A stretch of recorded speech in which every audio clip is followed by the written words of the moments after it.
Good morning all of you. I am doctor Seema और आप देख रहे हैं अपना यूट्यूब चैनल डॉक्टर आज सर। तो कैसे हैं आप लोग?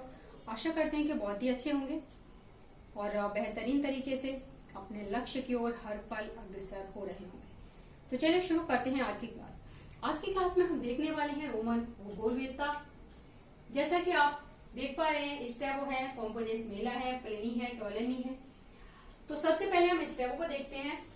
और स्टेबो की बात की जाए तो इनका जन्म अमासिया नगर में हुआ था।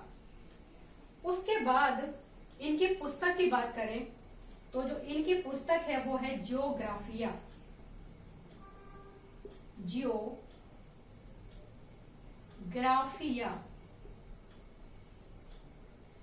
जियोग्राफिया पुस्तक है वो 17 खंडों में विभक्त है।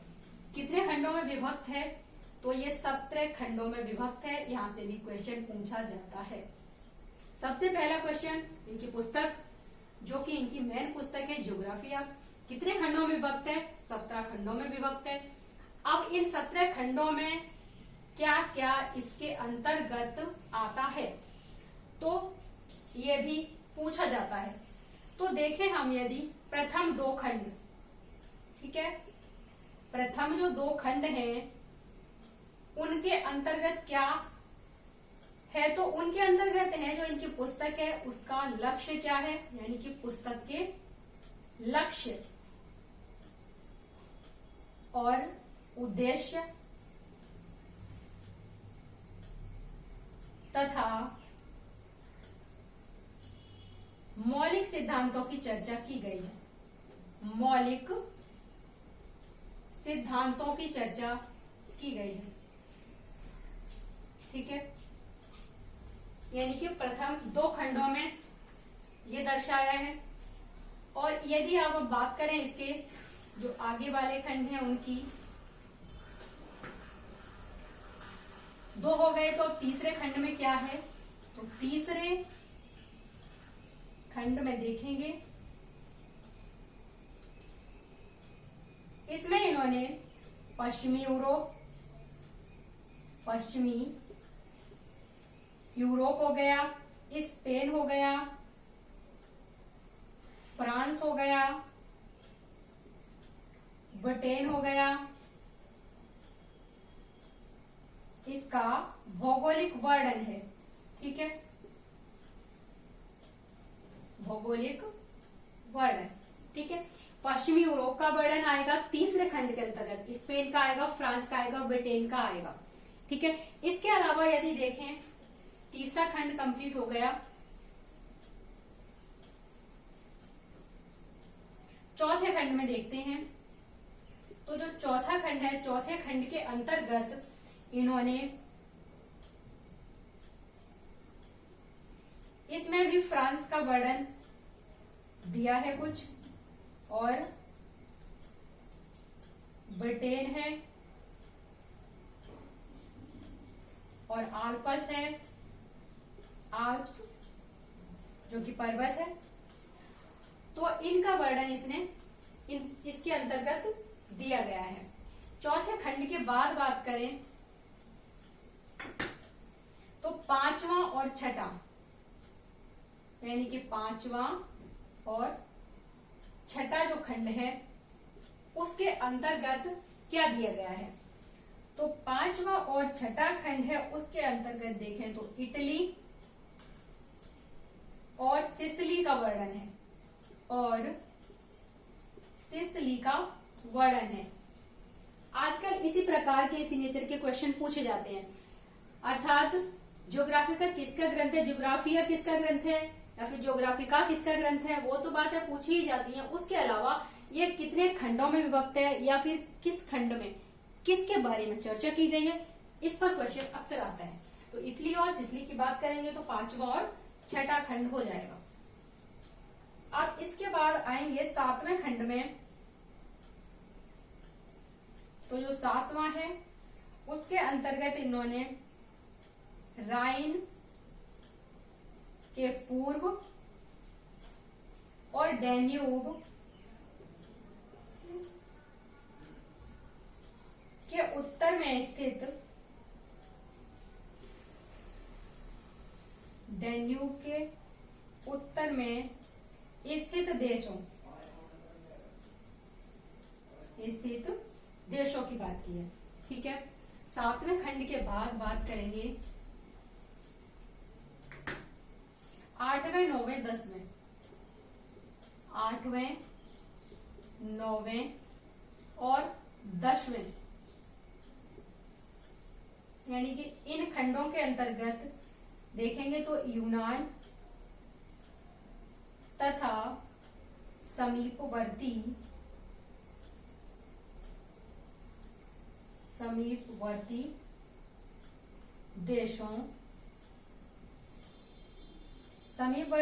देशों का भौगोलिक वर्णन है। कहने का तात्पर्य जो यूनान के समीपवर्ती देशों का वर्णन है वो इन तीनों खंडों में आ जाएगा। 10 खंड के बाद यदि 11वें से लेकर 16वें, यानी कि 11 से लेकर 16वें खंड तक की हम बात करें तो इसके अंतर्गत इन्होंने एशिया के देशों का वर्णन किया है। एशिया के देशों का वर्णन किया है, अर्थात 11 से लेकर 16 में कोई भी यदि खंड पूछा जाता है तो उसमें एशिया के देशों का ही वर्णन आएगा। नेक्स्ट हम बात करेंगे 17वां खंड बचा। तो जो 17वां खंड है उसमें क्या है, तो 17वें खंड में इन्होंने अफ्रीका का वर्णन किया है, यानी कि जो 17वां खंड है उसमें अफ्रीका महाद्वीप का वर्णन किया है। और उसमें भी इसके 2/3 भाग, यानी कि जो इसका 2/3 भाग है उसमें किसका वर्णन है, तो वो है मिस्र देश का वर्णन इसके अंतर्गत इन्होंने किया है। ठीक है, तो ये बात तो हो गई हमारी स्टेवो के बारे में। स्टेवो के बाद आते हैं पोम्पोनियस मेला। और एक दो बात अभी और भी इसमें देख सकते हैं कि सर्वाधिक योगदान इनका प्रादेशिक भूगोल में है। प्रादेशिक भूगोल में सर्वाधिक योगदान रहा है इनका स्टेवो का। और सबसे पहले जो क्षेत्र वर्णनी विज्ञान माना था भूगोल को क्षेत्र वर्णनी विज्ञान, सबसे पहले भूगोल को क्षेत्र वर्णनी विज्ञान घोषित करने वाले थे स्टेवो। चलिए, स्टेवो का जो भी क्वेश्चन बनेगा इससे कहीं पर भी आगे क्वेश्चन नहीं जा सकते हैं। नेक्स्ट पोम्पोनियस मेला की बात करें तो इन्होंने भूमध्य सागर के समीपवर्ती क्षेत्रों की बात की।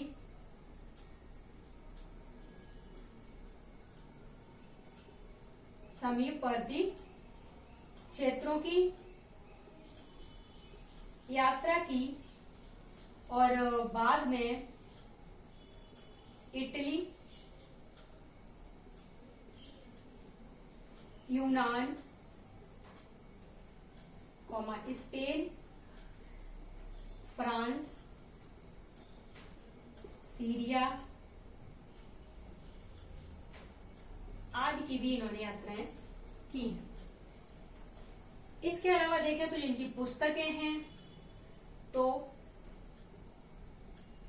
पुस्तकें कौन कौन सी हैं, तो ये सारी की पुस्तकें हैं लैटिन भाषा में। कभी कभी पूछा जाता है कि इनकी जो पुस्तकें हैं वो किस भाषा से रिलेट है, तो लैटिन भाषा से रिलेट है।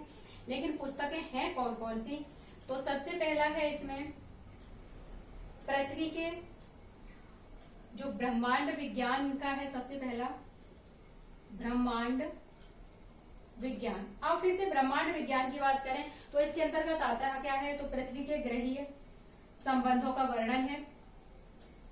पृथ्वी के ग्रहीय संबंधों का वर्णन इसके अंतर्गत आएगा। ठीक है, नेक्स्ट बात करेंगे इनका जो दूसरा ग्रंथ है डी कोरोग्राफिया।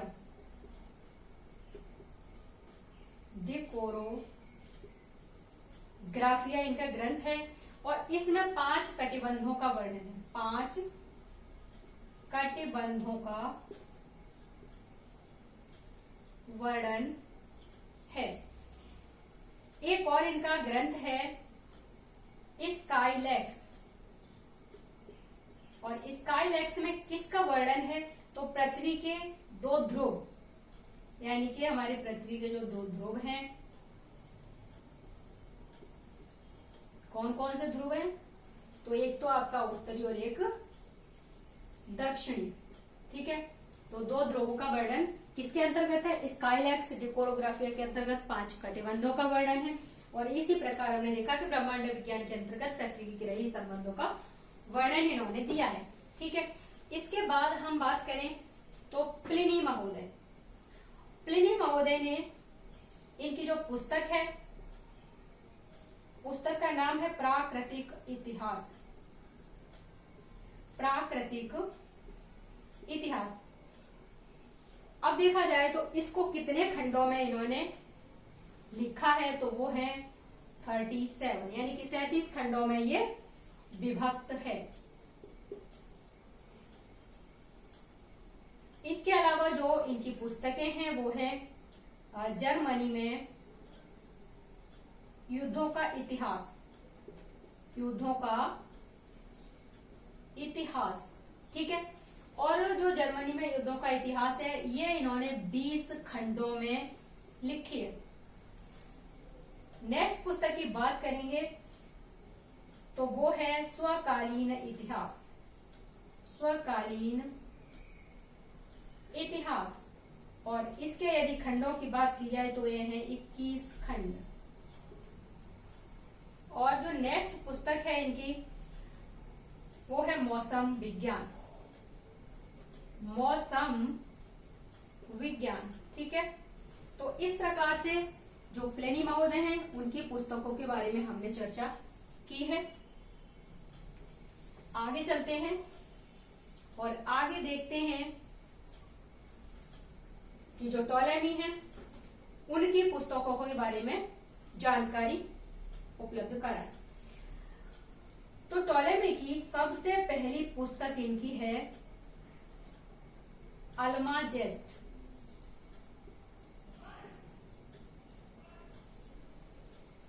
ठीक है। ये इनकी पुस्तक है। और इसके बाद ये तो इनकी मेन पुस्तक यही है जो अक्सर एग्जाम में पूछी जाती है। लेकिन अब क्या है, अब अन्य पुस्तकों को भी पूछा जाता है। तो अन्य पुस्तकों में देखें तो ये है ग्रहीय परिकल्पना,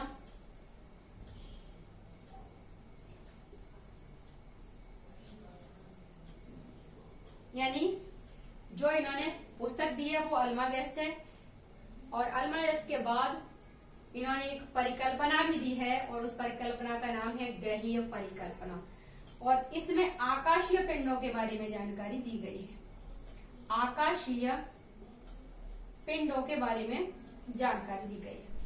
नेक्स्ट अगर देखें तो एक है एनेलिमा।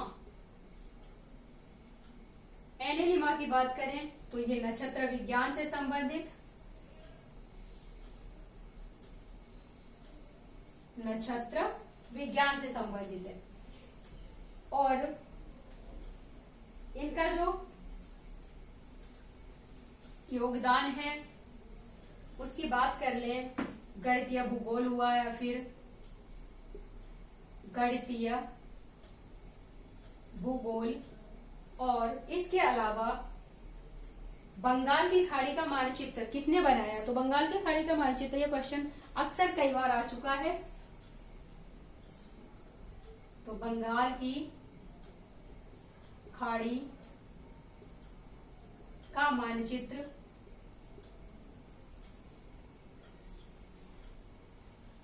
टॉलेमी ने ही बनाया है। उसके अलावा यदि और भी देखें तो ज्योग्राफिया ग्रंथमाला, ज्योग्राफिया ग्रंथमाला इनके द्वारा ही दी गई है। और अब विश्व मानचित्र की रचना के लिए विश्व मानचित्र की रचना के लिए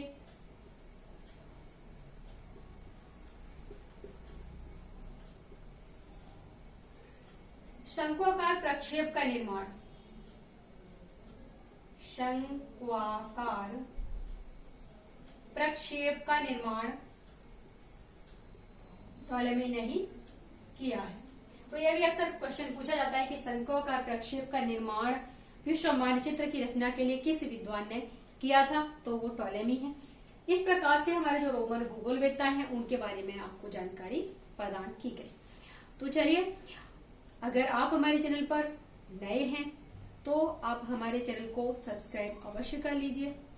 चलिए, और आगे हम बात करेंगे नेक्स्ट टॉपिक के साथ। यदि आप ज्योग्राफी से या फिर मैथमेटिक्स से, किसी भी सब्जेक्ट से यदि किसी एग्जाम की प्रिपरेशन कर रहे हैं तो आप हमारे चैनल से अवश्य जुड़ें और आपको जितनी हो सकती है हेल्प मिलेगी।